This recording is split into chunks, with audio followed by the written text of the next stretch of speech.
Hallelujah. വിശുദ്ധ യോഹന്നാന്റെ സുവിശേഷം 3-ാം അധ്യായത്തിലെ 8-ാമത്തെ വാക്യത്തിലെ യേശു പറയാണ്, കാറ്റ് അതിന് ഇഷ്ടമുള്ള സ്ഥലത്തേക്ക് വീശുന്നു.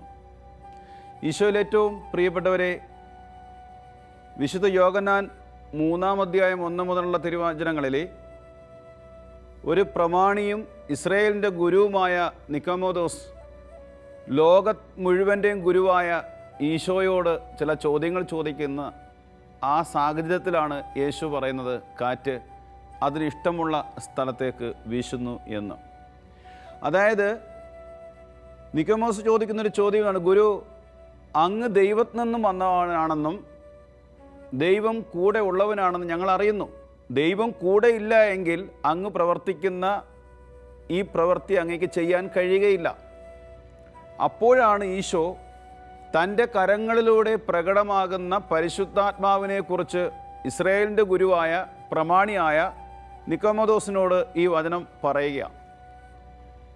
ആത്മാവിനാലും ജലത്താലും ജനിക്കുന്നില്ല എങ്കിൽ ഒരുവൻ സ്വർഗരാജ്യത്തിൽ പോകില്ല എന്ന് പറഞ്ഞു കൊണ്ടുവച്ചിട്ടാണ് ഈശോ പറയുന്നത്, കാറ്റ് അതിന് ഇഷ്ടമുള്ള സ്ഥലത്തേക്ക് വീശുകയാണ്. പരിശുദ്ധാത്മാവാകുന്ന കാറ്റ് ആരെയാണോ ഇഷ്ടപ്പെടുന്നത് ആ വ്യക്തിയിലേക്കാണ് വീശുന്നത്. പരിശുദ്ധാത്മാവാവുന്ന കാറ്റിനെ ആര് സ്നേഹിക്കുന്നോ, ആര് ദാഹിക്കുന്നോ, ആരൊക്കെ മോഹിക്കുന്നോ അവരുടെ മേലേക്ക് ഈ കാറ്റ് വീശും. കാരണം നമ്മളെ ഒരാൾ സ്നേഹിച്ചു കഴിഞ്ഞാൽ നമുക്ക് ആ വ്യക്തിയോട് സ്നേഹം കാണും. ആത്മാവിനെ ദൈവമക്കൾ സ്നേഹിച്ചാൽ ആത്മാവ് നമ്മളെയും സ്നേഹിക്കും. അതായത് പരിശുദ്ധാത്മാവാകുന്ന റൂഹായാകുന്ന കാറ്റിന് നമ്മളോട് ഒരിഷ്ടമൊക്കെ തോന്നണമെങ്കിൽ നമ്മുടെ ഹൃദയത്തിൽ ഈ ആത്മാവിനോടൊരു സ്നേഹം വർദ്ധിക്കേണ്ടിയിരിക്കുകയാണ്. 42-ാം സങ്കീർത്തനത്തിൽ ദാവീദ് ഇപ്രകാരം പ്രാർത്ഥിച്ചു, നീർച്ചാൽ തേടുന്ന മാൻപേട പോലെ ദൈവമേ, എൻ്റെ ആത്മാവ് അങ്ങേക്കായി ദാഹിക്കുകയാണ്. പഴയ നിയമത്തിൽ അപൂർവം ചില വ്യക്തികളിലേക്ക് ഇടിച്ചിറങ്ങിച്ചെന്ന കാറ്റാണ്, കൊടുങ്കാറ്റായ കാറ്റാണ്. ന്യായാധിപന്മാരുടെ പുസ്തകത്തിലെ 15-ാം അധ്യായത്തിലെ 14-ാമത്തെ വാക്യത്തിലെ സാംസന്റെ മേലേക്കാണ് ഈ കാറ്റ് ശക്തമായി ആവസിക്കുന്നത്. ഇപ്രകാരം പറയുന്നു, സാംസന്റെ മേൽ കർത്താവിൻ്റെ ആത്മാവ് ശക്തിയോടെ വന്നു, അവനെ ബന്ധിച്ചിരുന്ന കയറുകൾ കരിഞ്ഞ ചണനൂല് പോലെ അറ്റുവീണ്, കെട്ടുകൾ അറ്റുവീണു എന്നുള്ളതാണ്. പാപത്തിൻ്റെ ബന്ധനത്തിൽ കഴിയുന്ന സഹോദര സഹോദരി, നീ ഇത് കേൾക്കുന്നുവെങ്കിൽ യേശുവിൻ്റെ കുരിശുമരണത്തിലൂടെ വെളിപ്പെട്ട രക്ഷയെ നീ സ്വീകരിച്ചിട്ട് നിൻ്റെ പാപത്തിൻ്റെ ചങ്ങലകളെ തകർത്തുകൊണ്ട് നിന്നെ അഭിഷേകം ചെയ്യുവാനായി എന്നേക്കുമായി നിലനിൽക്കുന്ന ഒരു ആത്മാവിനെ കർത്താവ് വാഗ്ദാനം ചെയ്തിട്ടുണ്ട്. ഈ ആത്മാവ് നിൻ്റെ മേൽ വന്നു കഴിഞ്ഞാൽ, ഈ ആത്മാവ് നിൻ്റെ മേൽ അഗ്നിയായി കഴിഞ്ഞാൽ പാപത്തിൻ്റെ കഠിനമായ ബന്ധനങ്ങൾ പൊട്ടുമെന്ന് ന്യായാധിപൻ 15:14 കർത്താവ് നമുക്ക് ഓർമ്മപ്പെടുത്തുകയാണ്. യെശയ്യാ 10:17 ഇപ്രകാരം പറയുന്നു, ഇസ്രായേലിൻ്റെ പ്രകാശം അഗ്നിയായും അവൻ്റെ പരിശുദ്ധൻ ഒരു ജ്വാലയായി മാറി അത് ജ്വലിച്ച് ഒറ്റ ദിവസം കൊണ്ട് അവൻ്റെ മുള്ളുകളും മുൾച്ചെടികളെയും ദഹിപ്പിച്ചു കളയും. എത്ര വലിയ പാപമാണെങ്കിലും, എത്ര വലിയ ബന്ധനമാണെങ്കിലും ഇസ്രായേലിൻ്റെ പ്രകാശം എന്ന് വെച്ചാൽ യോഹന്നാൻ 8:12, ഞാൻ ലോകത്തിൻ്റെ പ്രകാശമാണ്, എന്നെ അനുഗമിക്കുന്നവൻ ഒരിക്കലും അന്ധകാരത്തിൽ നടക്കുകയില്ല, അവന് ജീവൻ്റെ പ്രകാശം ഉണ്ടായിരിക്കും. യേശുക്രിസ്തു നിനക്ക് വേണ്ടി മരിച്ചു, നിനക്ക് വേണ്ടി ഉദ്ധാനം ചെയ്തു. അവിടുന്ന് പെന്തക്കോസ്താ ദിനത്തിൽ എന്നേക്കുമായി ഒരു കാറ്റ് ലോകത്തിലേക്ക് കാഞ്ഞു വീശി. മാമോദീസായിലൂടെ നമുക്ക് ലഭിച്ചത് കൂടാതെ ആ കാറ്റ് സഗിയോൻ്റെ മാളികയിൽ ഇടിച്ചിറങ്ങിയതുപോലെ എൻ്റെയും നിങ്ങളുടെ മേൽ ഇടിച്ചിറങ്ങിക്കഴിഞ്ഞാൽ എന്നിലും നിങ്ങളിലും കുടികൊണ്ടിരിക്കുന്ന കലർന്നിരിക്കുന്ന ലോകത്തിൻ്റെ വിലകെട്ട ലോകത്തെ ദഹിപ്പിച്ച് കളയുവാൻ ഈ റൂഹായാകുന്ന കാറ്റിന് കഴിയുമെന്ന് വിശ്വസിക്കണം. അതുകൊണ്ട് കുത്തിയിരുന്ന് പ്രാർത്ഥിക്കണം, പരിശുദ്ധാത്മാവിൻ്റെ പ്രകാശം, യേശുവിൻ്റെ പ്രകാശം എൻ്റെ ആത്മാവിലും ശരീരത്തിലും ദഹിപ്പിച്ച് കളയുമെന്ന് നമ്മൾ വിശ്വസിച്ച് പ്രാപിക്കുക പ്രിയപ്പെട്ടവരെ. ഹല്ലേലൂയ. ന്യായാധിപൻ്റെ പുസ്തകത്തിൽ 6-ാം അധ്യായത്തിലെ മിദിയാൻകാർ നിമിത്തം ഭയന്ന് വിറച്ച് ഒളിച്ചിരുന്ന ഗെദയോൻ്റെ ജീവിതത്തിലേക്ക് ഈ കാറ്റ് ആവസിച്ചു. ഭയന്ന് വിറച്ചിരുന്ന ഗെദയോൻ എന്നിട്ട് ഗെദയോനോട് പറയാണ്, ഒറ്റയാളെന്ന പോലെ നീ മിദിയാൻകാരെ തോൽപ്പിക്കും, നിന്നോടുകൂടെ ഞാനുണ്ട്. സഹോദര സഹോദരി, ഈ ലോകത്തിൽ ഏത് ഭയത്തിൻ്റെ അടിമത്തിലാണെങ്കിലും നിന്നെ ഭരിക്കുന്ന ഭയം ഏത് തന്നെയാണെങ്കിലും ഈ ഭയത്തെ ഇല്ലാതാക്കാൻ ഈ കാറ്റ് നിൻ്റെ മേൽ വീശിയാൽ മതി. ശക്തനും ധീരനുമായി മാറാൻ നമ്മൾ ചിന്തിക്കേണ്ട ഒരു വിഷയം എന്ന് പറഞ്ഞാൽ, ഭയന്ന് വിറച്ച് ചെയ്യുന്ന ജോലി പോലും എന്താണെന്ന്, ഒരു ജോലിക്ക് പകരം മറ്റൊരു ജോലി ചെയ്തുകൊണ്ടിരിക്കുകയാണ്. ചെയ്യുന്ന ജോലി പോലും എന്താണെന്ന് മനസ്സിലാക്കാൻ പറ്റാത്ത മാനസിക സംഘർഷതയിലൂടെ കടന്നുപോയ ഗെദയോൻ്റെ മുമ്പിൽ ദൈവത്തിൻ്റെ ദൂതൻ പ്രത്യക്ഷപ്പെട്ടിട്ട് പറയുകയാണ്, ധീരനും ശക്തനുമായ മനുഷ്യ. ആ കാറ്റിറങ്ങി ഗെദയോൻ്റെ മേൽ. ഒറ്റയാനെന്ന പോലെ ഇസ്രായേൽ ജനത്തെ മോചിപ്പിക്കാൻ, ഒരു ഭയപ്പെട്ടിരുന്നൊരു മനുഷ്യനെ വീണ്ടെടുക്കാൻ കഴിയുമെങ്കിൽ യേശുക്രിസ്തുവിലൂടെ വെളിപ്പെട്ട പരിശുദ്ധാത്മാവിന് സഹോദര സഹോദരി എന്നെയും നിങ്ങളെയും വീണ്ടെടുക്കാൻ കഴിയും. ഇതിൽ വിശ്വസിക്കണം, ഇത് വിശ്വസിച്ച് പ്രാപിക്കണം. എന്തിനു വേണ്ടിയാണ് ഈ കാറ്റ് പരിശുദ്ധാത്മാവ് നമുക്ക് നൽകിയത്? യേശുവിന് സാക്ഷ്യം വഹിക്കാൻ വേണ്ടിയാണ്. യേശു ക്രിസ്തുവിലൂടെ നശിച്ച് നിത്യനാശത്തിലേക്ക് പോകാനിരിക്കുന്ന ആത്മാക്കളെ വീണ്ടെടുക്കുവാൻ വേണ്ടി നിത്യപരിശുദ്ധാത്മാവിനെ യേശു ക്രിസ്തു നമുക്ക് നൽകിയതാണ്. അപ്പോസ്തല പ്രവർത്തനം 1:8, പരിശുദ്ധാത്മാവ് നിൻ്റെ മേൽ വന്നു കഴിയുമ്പം നിങ്ങൾ ശക്തി പ്രാപിക്കും. ജെറുസലേമിലും യൂദയ മുഴുവനിലും സമരിയായിലും സമസ്ത ഭൂവിലും നിങ്ങൾ എനിക്ക് സാക്ഷികളായിരിക്കും. യേശു ക്രിസ്തുവിന് വേണ്ടിയാണ് ഈ കാറ്റ് നമ്മൾ സ്വീകരിച്ചു കഴിഞ്ഞാൽ, ഈ കാറ്റ് നമ്മളൊരു പുതിയ മനുഷ്യനാക്കി മാറ്റും. ഈ കാറ്റ് ലോകത്തെ തലകീഴെ മറിക്കും. പരിശുദ്ധാത്മാവാവുന്ന റൂഹായാകുന്ന ഈ തീക്കാറ്റ് നമ്മുടെ മേലേക്ക് വീശി അടിച്ചു നോക്കട്ടെ പ്രിയപ്പെട്ടവരെ. നമ്മുടെ ജീവിതം മാറും, നമ്മുടെ വാക്കുകൾ മാറും, നമ്മുടെ ശൈലി മാറും, നമ്മുടെ ജോലി മേഖലകൾ മാറും, നമ്മുടെ ശുശ്രൂഷ മാറും, നമ്മുടെ ജീവിത ശൈലി അടി മുതൽ മുടി വരെ മാറ്റിമറിക്കപ്പെടും. നമ്മുടെ ഒരു പുതിയ മനുഷ്യനായി മാറ്റപ്പെടും. പ്രഭാഷകന്റെ പുസ്തകം 48-ാം അധ്യായം 1-ാം വാക്യത്തിൽ പറയുന്നു, ഏലിയ അഗ്നി പോലെ പ്രത്യക്ഷപ്പെടുകയും അവൻ്റെ വാക്ക് പന്തം പോലെ ജ്വലിക്കുകയും ചെയ്തു. കർത്താവിൻ്റെ വാക്ക് കൊണ്ട് അവൻ ആകാശം വാതിലുകൾ അടച്ചു. 3 പ്രാവശ്യം അഗ്നി ഇറക്കി. 48:3 പറയാണ്, കർത്താവിൻ്റെ വാക്കുകൾ കൊണ്ട് ആകാശവാതിലുകൾ അടയ്ക്കുകയും 3 പ്രാവശ്യം സ്വർഗത്തിൽ നിന്നും അവൻ അഗ്നി ഇറക്കുകയും ചെയ്തു. ഈ അഭിഷേകത്തിന് വേണ്ടി നമ്മൾ കൊതിക്കണം. ഈ കാലഘട്ടത്തിൽ, പ്രത്യേകിച്ച് കർത്താവിൻ്റെ വരവെടുത്തിരിക്കുന്ന ഈ കാലഘട്ടത്തിൽ, പാപം ശക്തി പ്രാപിക്കുന്ന ഈ കാലഘട്ടത്തിൽ കൃപ അതിലേറെ പ്രാപിക്കേണ്ടതായിട്ട് നമ്മളിലുണ്ട്. പൗലോസിലേ പറയുന്നില്ലേ, പാപം വർദ്ധിച്ചെടുത്ത് കൃപ അതിലേറെ വർദ്ധിച്ചു. പൗലോസിലെ വീണ്ടും റോമാലേഖനത്തിൽ പറയുകയാണ്, ഇതൊക്കെ നീ ചെയ്യുന്നത് കാലത്തിൻ്റെ പ്രത്യേകതകൾ അറിഞ്ഞുകൊണ്ട് വേണം. ഇതൊക്കെ ചെയ്തോ കാലത്തിൻ്റെ പ്രത്യേകതകൾ, ഓരോ കാലഘട്ടം അനുസരിച്ചും. പരിശുദ്ധാത്മാവിൻ്റെ കാറ്റ്, റൂഹായാകുന്ന കാറ്റ് ചില മനുഷ്യരെ ഉണർത്തും. ഇക്കാലഘട്ടത്തിൽ പാപത്തെ തോൽപ്പിക്കാൻ, ധീരതയോടെ യേശുവിന് സാക്ഷ്യം വഹിക്കുവാൻ സാധാരണ പോകുന്നത് പോലെ പോകാൻ നമ്മളെ കൊണ്ട് പറ്റില്ല. അസാധാരണമായ ഒരു അഭിഷേകം പരിശുദ്ധാത്മാവിൽ നിന്നും നമ്മൾ പ്രാപിച്ചേ മതിയാകത്തുള്ളൂ പ്രിയപ്പെട്ടവരെ. ധീരതയോടെ യേശു ക്രിസ്തുവിന് സാക്ഷ്യം വഹിക്കുവാൻ, ലോകത്തോട് വിളിച്ചു പറയുവാൻ യേശുവല്ലാതെ മറ്റൊരു ദൈവമില്ല എന്ന് നിയമാവർത്തനം 4:31 പറഞ്ഞില്ല, മുകളിൽ ആകാശത്തിലും താഴെ ഭൂമിയിലും കർത്താവല്ലാതെ മറ്റൊരു ദൈവമില്ല എന്ന് ഗ്രഹിച്ച് ഹൃദയത്തിൽ വിശ്വസിക്കുവിൻ. ഇത് ധീരതയോടെ പറയാൻ വേണ്ടി അപ്പോസ്തല പ്രവർത്തനം 4:11 അവസാനവും 12 മറ്റാരിലും രക്ഷയില്ല, മറ്റാരിലും രക്ഷയില്ല. ആകാശത്തിൻ്റെ കീഴിൽ മനുഷ്യരുടെ ഇടയിൽ രക്ഷയ്ക്ക് വേണ്ടി യേശു എന്നൊരു നാമമല്ലാതെ മറ്റൊരു നാമവും നൽകപ്പെട്ടിട്ടില്ല. ഇത് പറയണമെങ്കിൽ പരിശുദ്ധാത്മാവിൻ്റെ അഭിഷേകം, കൃപയ്ക്കുമേലുള്ള കൃപ ഓരോ ദൈവമക്കളും പ്രാപിക്കേണ്ടതായിട്ടുണ്ട് പ്രിയപ്പെട്ടവരെ. ഞാൻ ഓർക്കുകയാണ്, ഈ അഭിഷേകം പ്രാപിച്ചവർ ഈ കാലഘട്ടത്തിൽ ജീവിക്കുന്നുണ്ട്. ചില കോൺവെൻറ്റുകളിൽ ഉള്ളിൽ ആരും അറിയാതെ ആത്മാവിനാൽ ജ്വലിക്കുന്നവരുണ്ട്. ചില സെമിനാരികളിൽ, ചില മേടയ്ക്കുള്ളിൽ, ചില കാടുകളുടെ ഉള്ളിൽ അനേക മക്കളിൽ ഈ അഭിഷേകം ഈ കാലഘട്ടത്തിൽ നിറഞ്ഞു നിൽപ്പുണ്ട്. അവർ നടന്നു പോകുമ്പോൾ, അവരെ സമീപിക്കുമ്പോൾ പ്രത്യക്ഷത്തിലൊന്നും കാണുന്നില്ലെങ്കിലും അവരുമായി കണ്ടുമുട്ടുന്നവരുടെ ഇടയിൽ വലിയ മാറ്റങ്ങളും വലിയ ചലനങ്ങളും സംഭവിക്കുന്നുണ്ട്. ഏതാനും വർഷങ്ങൾക്ക് മുമ്പ് ഡൽഹിയിൽ വെച്ച് ഒരു സിസ്റ്ററിനെ പരിചയപ്പെടാനിടയായി. സിസ്റ്റർ റീന, മെലിഞ്ഞ് ഇരിക്കുന്ന ഒരു പാവപ്പെട്ട കൊച്ചു കന്യാസ്ത്രീ, സാരി ഉടുത്തുകൊണ്ട് നിൽക്കുകയാണ്. ചില അനുഭവങ്ങൾ എന്നോട് പറഞ്ഞു. ഡൽഹിയിൽ ഒരു ധ്യാന കേന്ദ്രത്തെ ബുൾഡോസർ കൊണ്ടുവന്ന് 35-ൽ പരം വ്യക്തികളെ ഇടിച്ച് നിരത്താനായിട്ട് വരുന്ന സമയം, അതിനു മുമ്പ് ഒരു ഗവൺമെൻറ്റിൻ്റെ സ്കൂളിനെ മുഴുവൻ ഇടിച്ച് നിരത്തി. അടുത്ത വാർത്ത ഇവർ കേൾക്കുന്നത് ധ്യാനകേന്ദ്രം ഇനാഗ്രേഷൻ കഴിയുന്നതിന് മുമ്പ് അത് മൊത്തം ഇടിച്ച് നിരത്തുമെന്നുള്ള വാർത്ത അറിഞ്ഞിട്ട് അവരെല്ലാവരും കൂടെ കൂടി രാവും പകലും ദിവികാരുണ്യത്തിൻ്റെ മുമ്പിൽ കർത്താവേ ഞങ്ങളെ സംരക്ഷിക്കണമേ എന്ന് പറഞ്ഞുകൊണ്ട് രാവും പകലും നിലവിളിച്ച് പ്രാർത്ഥിച്ചുകൊണ്ടിരിക്കുകയാണ്. ഒരു ദിവസം കുർബാന കഴിഞ്ഞ് പുറത്തിറങ്ങി ഒരു 9 മണിയോടുകൂടി സമയമാകുമ്പോൾ ഒരു കൂട്ടം ആൾക്കാർ, ഗവൺമെൻറ് ഉദ്യോഗസ്ഥർ, ഫുൾ ടോസർ ഉൾപ്പെടെ മുന്നോട്ട് കടന്നു വരികയാണ്. ഈ സമയത്ത് ഈ കാറ്റ് സിസ്റ്റർ റീനായുടെ മേലേക്ക് ഇറങ്ങി. ഈ കാറ്റ് സിസ്റ്റർ റീനായുടെ മേലേക്ക് ഇറങ്ങിയപ്പോൾ സിസ്റ്റർ പറഞ്ഞു, നിങ്ങളെല്ലാവരും ഓടി ദേവാലയത്തിൽ പോയി പ്രാർത്ഥിച്ചോ എന്ന് പറഞ്ഞു. ആ ഇറക്കമിറങ്ങി വരുന്നതിന് മുമ്പ് അവരുടെ മുമ്പിലേക്ക് ധീരതയോടെ സിസ്റ്റർ കൈകൾ ഉയർത്തിയിട്ട് ഒച്ചത്തിൽ ഇങ്ങനെ പറഞ്ഞു, ഇതെൻ്റെ കർത്താവിൻ്റെ ആലയമാണ്. ഇത് ഇടിച്ച് നിരത്തുന്നതിന് മുമ്പ് എൻ്റെ ശരീരത്തിലൂടെ ഈ വണ്ടി ഇറക്കുക.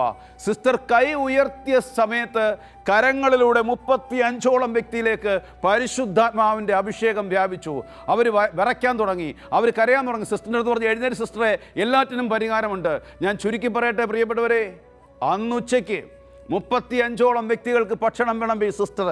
എന്നിട്ട് സിസ്റ്ററിന് ഫോൺ നമ്പർ കൊടുത്തുകൊണ്ട് ആ 35ഓളം ഉദ്യോഗസ്ഥരും ഇങ്ങനെ പറഞ്ഞു, എന്തെങ്കിലും ആവശ്യമുണ്ടെങ്കിൽ സിസ്റ്റർ ഞങ്ങളെ വിളിക്കുക, ഞങ്ങൾ ഈ ആലയം തൊടുകയില്ല.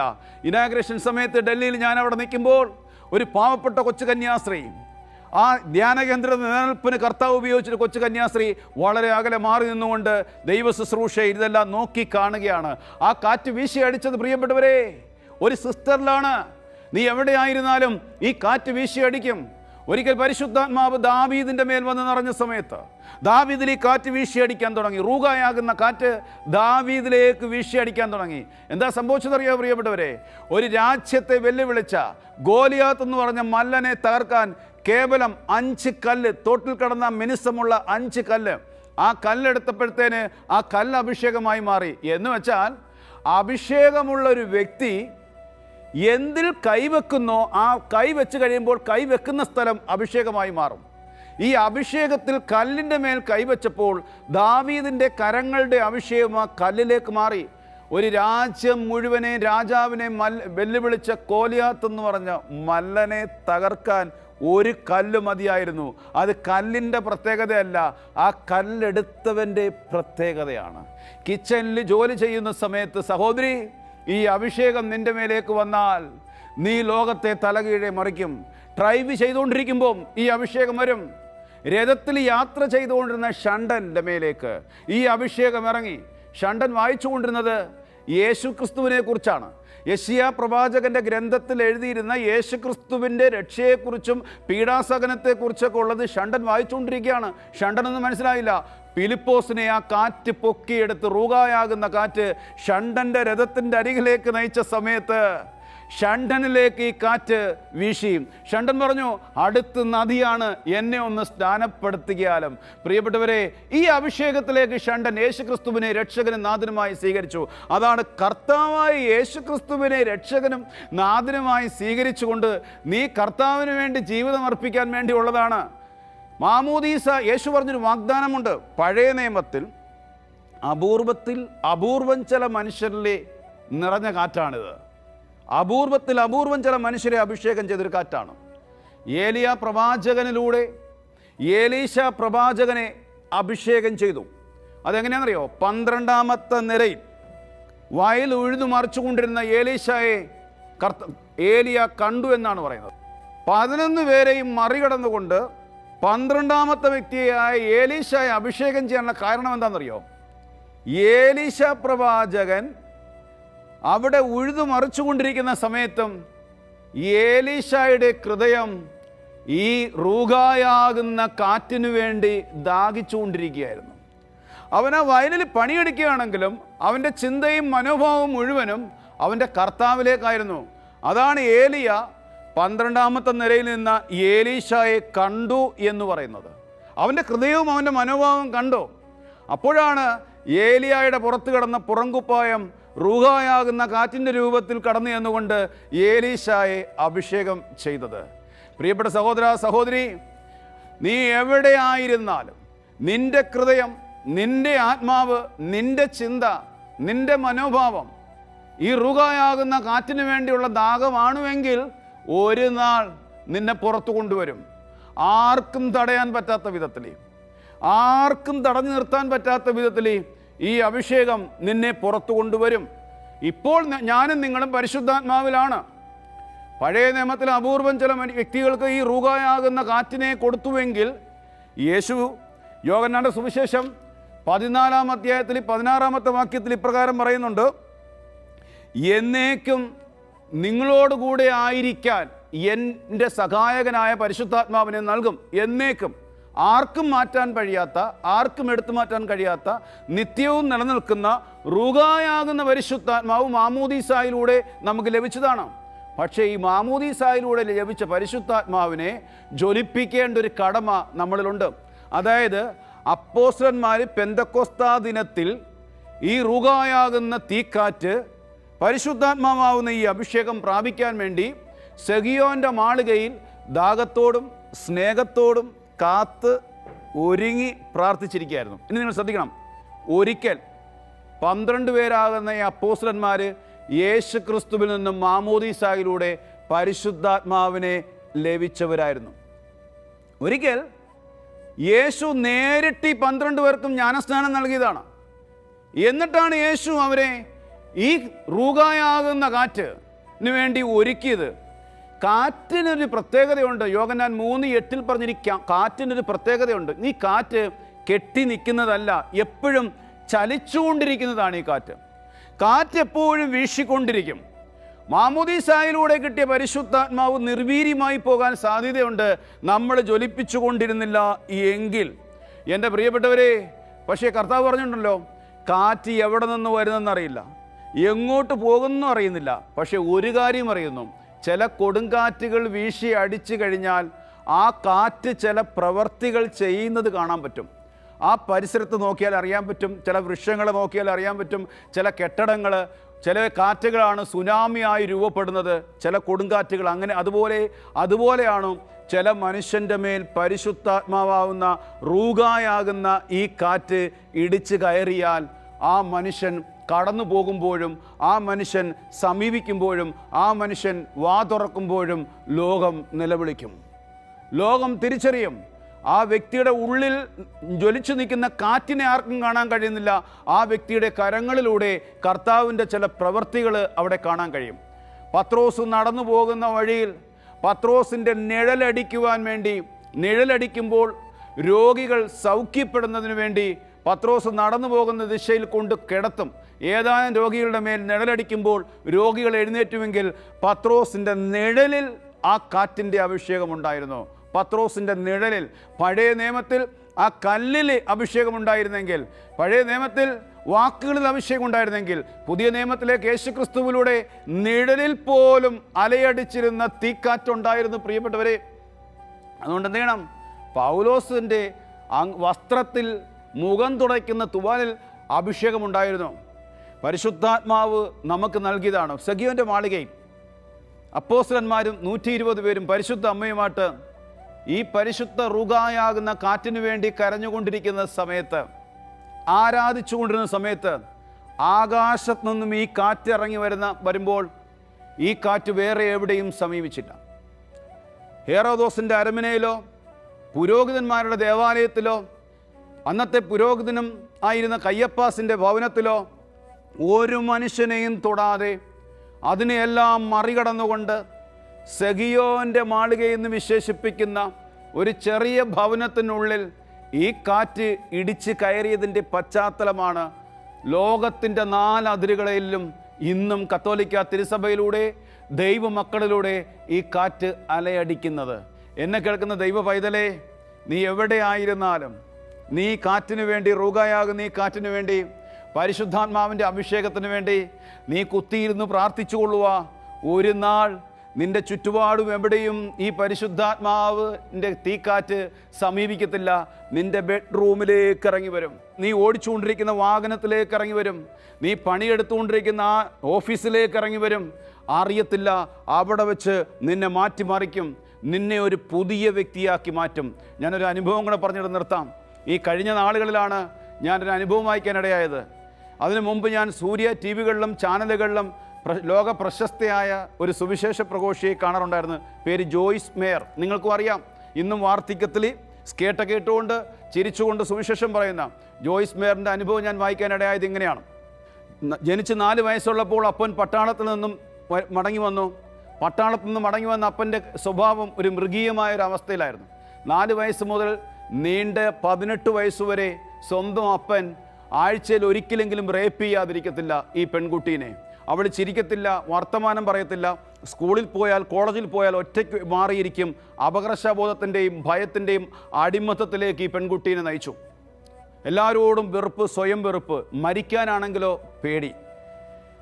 നിരാശയുടെ പടുകുഴിയിൽ വീണ് ഈ നരകത്തിൽ നിന്ന് എങ്ങനെ രക്ഷപ്പെടുമെന്ന് ചിന്തിച്ചുകൊണ്ടിരിക്കുമ്പോൾ 18ാമത്തെ വയസ്സിൽ അപ്പൻ ഒരു പുരുഷനെ കണ്ടെത്തി കല്യാണം ആലോചിക്കുമ്പോൾ അവൾ തീരുമാനമെടുക്കുകയാണ് ഈ നരകത്തിൽ നിന്ന് രക്ഷപ്പെടാമെന്നുള്ള കാഴ്ചപ്പാടിലാണ് കല്യാണത്തിന് സമ്മതിക്കുന്നത്. ഒരു കുഞ്ഞിനെ സംബന്ധിച്ച് വീട് സ്വർഗമാണ്, അപ്പൻ ദൈവമാണ്. എന്നാൽ അവളെ സംബന്ധിച്ച് വീട് നരകവും, അപ്പൻ പിശാചിൻ്റെ പ്രകൃതവും. എൻ്റെ പ്രിയപ്പെട്ടവരെ, ഞാൻ നിങ്ങളോട് പറഞ്ഞോട്ടെ, നീണ്ട 5 വർഷം ദാമ്പത്യ ജീവിതം നയിക്കുമ്പോൾ അപ്പനേക്കാൾ മൃഗീയ സ്വഭാവമുള്ള ജീവിത പങ്കാളി, ജീവിതത്തിലെ സകല പ്രതീക്ഷകളും നഷ്ടപ്പെട്ടു. 24ാമത്തെ വയസ്സിൽ എല്ലാം അറിഞ്ഞിട്ടൊരു ചെറുപ്പക്കാരൻ ജീവിത പങ്കാളിയായിട്ട് ഇവളെ സ്വീകരിച്ചു. ഇവന് എല്ലാം അറിഞ്ഞ് സ്വീകരിച്ചു, ഇവളെ സ്നേഹിച്ചുകൊണ്ടിരിക്കുന്നു. പക്ഷേ ഇവൾക്ക് സ്നേഹിക്കാൻ കഴിയുന്നില്ല. പൊട്ടിത്തെറിക്കുന്ന സ്വഭാവം, ദേഷ്യപ്പെടുന്ന സ്വഭാവം. പക്ഷേ ഈ മനുഷ്യൻ പഴയ നല്ലൊരു ജീവിതത്തിലേക്ക് കൊണ്ടുവരാൻ വേണ്ടി ഒരുപാട് വില കൊടുക്കുകയാണ്. ആ സമയത്ത് ഇവൾ ഒരുപാട് ആഗ്രഹിക്കുകയാണ്, നല്ലൊരു ഭാര്യയാകണം, നല്ലൊരു വ്യക്തിയാകണം, നല്ലൊരു അമ്മയാകണം. പക്ഷേ നീണ്ട വർഷങ്ങൾ ഏറ്റെടുത്ത അസ്വസ്ഥതകളും മുറിവുകളും കൈപ്പേറിയ ഓർമ്മകളും ഇവളെ പുറത്തു വരാൻ അനുവദിക്കുന്നില്ല. ഇവൾ പ്രാർത്ഥിക്കാൻ തുടങ്ങി, എന്നെ മാറ്റി കർത്താവേ, എനിക്ക് ജീവിക്കണം. ഒരു ദിവസം വണ്ടി ഡ്രൈവ് ചെയ്തുകൊണ്ടിരിക്കുന്ന സമയത്ത് വണ്ടിയിലിരുന്നു കൊണ്ട് ജീസസ് എന്നൊരു വിളിക്കുന്ന സമയത്ത് ആ വണ്ടിക്കുള്ളിൽ ഈ റൂഹായാകുന്ന കാറ്റിറങ്ങി ഇവളുടെ മേൽ പൊതിയപ്പെട്ടു. ഇവളുടെ ശരീരത്തിലും മനസ്സിലും ആത്മാവിലും നീണ്ട വർഷങ്ങൾ കടന്ന തിക്താനുഭവത്തിൻ്റെയും കൈപ്പേറിയ അനുഭവത്തിൻ്റെയും അടിമത്തത്തിൻ്റെയും മുള്ളുകളും മുൾച്ചെടികളും ഉരുകി മാറി അവളൊരു പുതിയ വ്യക്തിയായി തീർന്നു. അവൾ ഓഫീസിൽ പോയി ചിരിക്കാൻ തുടങ്ങി, വർത്തമാനം പറയാൻ തുടങ്ങി. പെട്ടെന്ന് വീട്ടിലേക്ക് വന്ന് ഭർത്താവിനെ ആലിംഗനം ചെയ്തു. ആ ജോയ്സ് മേയർ ലോകത്തോട് വിളിച്ചു പറഞ്ഞതാണ്, യേശുവിന് സുഖപ്പെടുത്താൻ കഴിയാത്ത ഒരു മുറിവോ യേശുവിന് വീണ്ടെടുക്കാൻ കഴിയാത്ത ഒരു പ്രശ്നമോ ഇല്ല. നീണ്ട 18 വർഷം സ്വന്തം പിതാവിൽ നിന്ന് ഏറ്റുവാങ്ങിയ കൈപ്പേറിയ അനുഭവത്തിൽ നിന്നും യേശു എന്നെ വീണ്ടെടുത്തു എന്ന് അവൾ ലോകത്തോട് പറയണമെങ്കിൽ അവൾ അത്രമാത്രം സ്വാതന്ത്ര്യം പ്രാപിച്ചതാണ്. അപ്പനോട് ദേഷ്യമില്ല, ലോകത്തിൽ ആരോടും വെറുപ്പില്ല. അവൾ യേശുവിൻ്റെ രക്ഷയെക്കുറിച്ചും റൂഹായാകുന്ന പരിശുദ്ധാത്മാവുന്ന കാറ്റാലും നയിക്കപ്പെട്ടുകൊണ്ട് ലോകത്തെ സുവിശേഷം പറഞ്ഞുകൊണ്ടിരിക്കുന്ന ഒരു സുവിശേഷ പ്രഘോഷികയാണ് ജോയ്സ് മേയർ. ഞാനിത് പറഞ്ഞത് എന്നെ കേട്ടുകൊണ്ടിരിക്കുന്ന സഹോദര സഹോദരി, ഈ ലോകത്തെ തന്നെ മാറ്റിമറിക്കുന്ന തീ അഭിഷേകമുണ്ട്. ഇത് പ്രാപിക്കാതെ പോകരുതും, ഇത് അനുഭവിക്കാതെ പോകരുതും. മാമോദീസ സ്വീകരിച്ചു, സ്ഥൈര്യലേപനം സ്വീകരിച്ചു, ഇങ്ങനെ ഒതുങ്ങി ഒരു മൂലയിലിരുന്ന് നിരാശപ്പെട്ട് ജീവിതം അവസാനിപ്പിക്കാനുള്ളതല്ല, മറിച്ച് നമ്മൾ മലമുകളിൽ പണിതുയർത്തിയ പട്ടണമാണ്. അതുകൊണ്ട് നമുക്ക് പ്രാർത്ഥിക്കാം. നിങ്ങൾ പ്രാർത്ഥിക്കണം പ്രിയപ്പെട്ടവരെ. ഈ കാലഘട്ടത്തിൽ പാപമൂലം നശിച്ചുകൊണ്ടിരിക്കുന്ന, അടിമത്തത്തിൽ ആണ്ടുപോയിക്കൊണ്ടിരിക്കുന്ന, നിത്യനാശത്തിലേക്ക് പോകാനിരിക്കുന്ന ആത്മാക്കളെ വീണ്ടെടുക്കുവാൻ സാധാരണ ഒരു അഭിഷേകം പോരാ. യോഹന്നാൻ 3:8 കാറ്റ് അതിനിഷ്ടമുള്ള സ്ഥലത്തേക്ക് വീശുന്നു. ഈ റുഹായാകുന്ന കാറ്റിന് ഇത് കേൾക്കുമ്പോൾ നിങ്ങളുടെ ഹൃദയം തുറന്നു കൊടുക്കുന്നത് കാണണം. ഈ കാറ്റിനോടൊരു ഇഷ്ടം തോന്നുന്നത് കാണണം. കാറ്റിനെ ഒന്ന് സ്നേഹിക്കുകയും മോഹിക്കുകയും ചെയ്യുന്നത് കാണണം. ഈ കാറ്റ് അപ്പോൾ നമ്മുടെ ഉള്ളിലേക്ക് വരും. സ്നേഹിക്കുക, മോഹിക്കുക, ദാഹിക്കുക. ഈശോ പറഞ്ഞു, ഒരു വചനവും കൂടെ പറഞ്ഞോട്ടെ. തിരുനാളിൻ്റെ മഹാദിനത്തിൽ എഴുന്നേറ്റ് എന്ന് ശബ്ദം ഉയർത്തി പറഞ്ഞു, ആർക്കെങ്കിലും ദാഹിക്കുന്നുവെങ്കിൽ അവർ എൻ്റെ അടുക്കൽ വരട്ടെ. കർത്താവേ, ഇത് കേട്ടുകൊണ്ടിരിക്കുമ്പോൾ തന്നെ അപ്പോസ്തല പ്രവർത്തനം 10:44 പത്രോസ് വചനം പറഞ്ഞുകൊണ്ടിരിക്കുമ്പോൾ കേട്ടുകൊണ്ടിരുന്ന എല്ലാവരുടെ മേൽ പരിശുദ്ധാത്മാവ് വന്ന് അനേകർ ദാഹിക്കട്ടെ ഈ ആത്മാവിന് വേണ്ടി. പരിശുദ്ധമേ, അനേകർക്ക് ദാഹം നൽകണമേ. ഈ കാലഘട്ടത്തിൻ്റെ അഭിഷേകം നൽകി അനുഗ്രഹിക്കണമേ എന്ന് പ്രാർത്ഥിക്കുന്നു. ആമേൻ.